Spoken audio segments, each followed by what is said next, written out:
युवक की शादी को अभी कुछ ही दिन हुए थे कि उसकी बहन उसके पीछे पड़ रही थी। ना वो पैसे मांग रही थी ना कुछ और, बल्कि वो बोल रही थी कि तुम्हारी शादी हुई है, मैं चाहती हूँ कि तुम मेरे साथ सुहागरात मनाओ, मेरे साथ शारीरिक संबंध बनाओ, तुम मेरे साथ मेरे करीब आओ। लेकिन भाई इस चीज़ के लिए तैयार नहीं था। भाई साफ इनकार कर रहा था, वो इस चीज़ से बहुत दूरी बना चुका था। और आखिर में जब भाई साफ इनकार कर देता है तो बहन ऐसा मौत का खूनी खेल खेलती है जिसमें वो अपने भाई के सर को पूरे तरीके से कुचल डालती है, उसकी लाश को ऐसी जगह डाल देती है जहां पर चील कौए उसकी लाश को नोच रहे होते हैं। लेकिन बड़ा सवाल, बड़ी हैरानी की बात है कि आखिर ऐसा कैसे हो सकता है, क्या कोई बहन ऐसी डिमांड करे?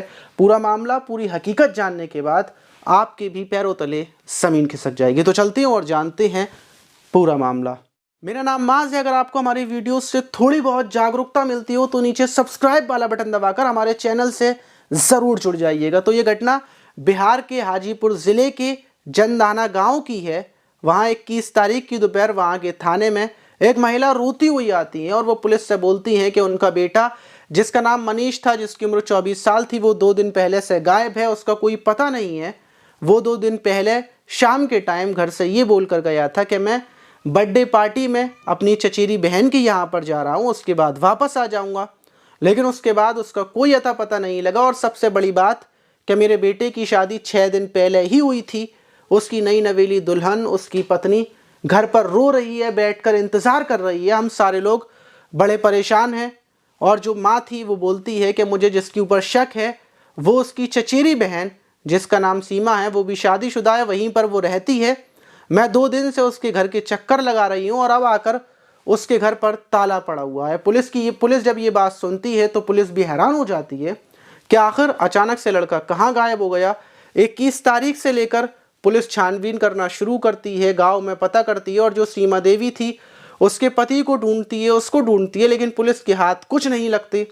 वहीं 26 तारीख की दोपहर अचानक से गांव वाले पुलिस को फ़ोन करते हैं कि यहाँ पर जो पंचायत भवन है उसकी छत पे ऐसे बहुत बुरी बदबू आ रही है और लग रहा है कि मानो कोई जानवर या फिर इंसान की लाश पड़ी हुई है, उस पर कौए, चील कौए उसको गोश्त को नोच रहे हैं। फ़ौरन पुलिस गांव में पहुंचती है और जब पंचायत भवन की छत पर पहुंचती है तो जो नज़ारा होता है उसको पुलिस वाले भी देखकर, बल्कि गांव के लोग देखकर उनकी टांगें कपकपाने लगती हैं, क्योंकि वहां पर एक सड़ी गली लाश पड़ी हुई थी जिस पर मक्खियां भिनभिना रही थी और जो लाश थी उसके सर को पूरे तरीके से कुचल दिया गया था कि इस लाश की पहचान ना हो सके। वहीं जब लाश की खबर फैलती है तो सबसे पहले आशा देवी, जिनका बच्चा गायब था, मनीष गायब था, उसको ढूंढते हुए जब वो पंचायत भवन में पहुंचती हैं तो वो कपड़े देखकर वहीं पर बेहोश होकर गिर जाती हैं। दोबारा से उनके ऊपर पानी डाला जाता है। वो उठती हैं और बोलती हैं ये तो मेरा बेटा है, मनीष के कपड़े हैं, क्योंकि लाश की तो पहचान नहीं हो रही थी। लगभग लाश 6 दिन पहले से यहाँ पर पड़ी हुई थी और 6 दिन पहले से ही मनीष गायब था। फ़ौरन पुलिस का शक मनीष की जो चचेरी बहन थी सीमा, उसके ऊपर चला जाता है और पुलिस सीमा को ढूंढना शुरू कर देती है। लाश को उठाकर पोस्टमार्टम के लिए भेजा जाता है। गांव में मानो मातम सा छा जाता है, क्योंकि एक वो युवक जिसकी उम्र महज 24 साल थी, उसकी शादी को अभी 6 दिन गुजरे थे और उसके बाद उसकी हत्या कर दी गई। पुलिस तमाम मुखबिर के ज़रिए सीमा को ढूंढती है और आखिर में सीमा, उसके पति और उसके भाई को गिरफ्तार कर लिया जाता है। और उसके बाद उसकी बहन से पूछा जाता है कि आखिर तुमने अपने भाई की हत्या क्यों कर डाली, क्या वजह थी? तो बताती है कि पहले मैं किराए पर मनीष के घर के बराबर में ही रहती थी, मैं उसकी चचेरी बहन थी, मेरे घर पर मनीष का आना जाना था, मेरी शादी हो चुकी है, मेरे छोटे छोटे बच्चे भी हैं, लेकिन मेरी प्रेम कहानी मनीष के साथ चल रही थी, मैं उसको बहुत ज़्यादा प्यार करती थी। और दूसरी चीज़, मैंने सोचा था कि मैं अपने पति को सबको छोड़ दूंगी। मनीष का बहुत बड़ा मकान है, बहुत बड़ी खेती बाड़ी है और वो इकलौता अपनी माँ के साथ रहता है। मैं उससे शादी कर एक अच्छी हसीन ज़िंदगी गुजारूंगी। उसने मुझसे शादी का भी वादा किया था, लेकिन कुछ ही महीनों पहले उसका रिश्ता हो जाता है और वो 6 दिन पहले ही शादी कर लेता है। इस बात से मैं जल जाती हूँ, मेरे सारे अरमान टूट जाते हैं और मैं उसी टाइम पर फैसला करती हूँ कि मैं मनीष को मौत के घाट उतारूंगी, क्योंकि मेरा घर मनीष से बहुत दूर था। तो इसीलिए मैं अपने पति से बोलती हूँ कि मनीष ने मेरे साथ बहुत गलत किया है, धोखा किया है। मैं चाहती हूँ कि तुम बर्थडे पार्टी की बोलकर मनीष को घर पर बुलाओ।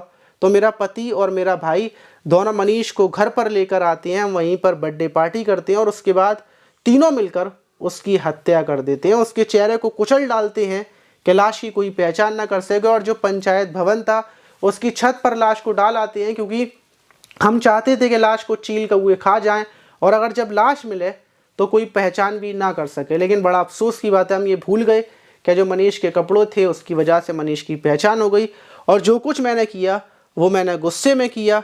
वहीं पुलिस उठाकर तीनों को भेज देती है। लेकिन बड़ी हैरानी की बात है कि गलती सिर्फ इसमें सीमा की थी, क्योंकि उसने ही अपने बदले को पूरा करने के लिए मनीष की हत्या की। लेकिन उसका पति और उसका भाई जो गलत काम में उसका साथ दे रहे थे उनको भी जेल हो गई, अब वो सारी ज़िंदगी जेल में रहेंगे। लेकिन दूसरी तरफ जो मनीष की पत्नी थी वो 6 दिन में ही विधवा हो गई और वापस उसको उसके घर भेज दिया जाता है। और उसकी जो मनीष की माँ थी उनका रोते रोते बहुत बुरा हाल था, क्योंकि उनका इकलौता बच्चा था, उनके पति की बहुत टाइम पहले मौत हो चुकी थी, अब वो अकेले अपनी ज़िंदगी गुजारेंगी। इसमें सिर्फ थोड़े से अवैध संबंध, अगर मनीष और सीमा ने शुरुआत में ही अपने अवैध संबंध गलत काम शुरू ना किए होते तो शायद आज इतना भयानक अंत ना होता।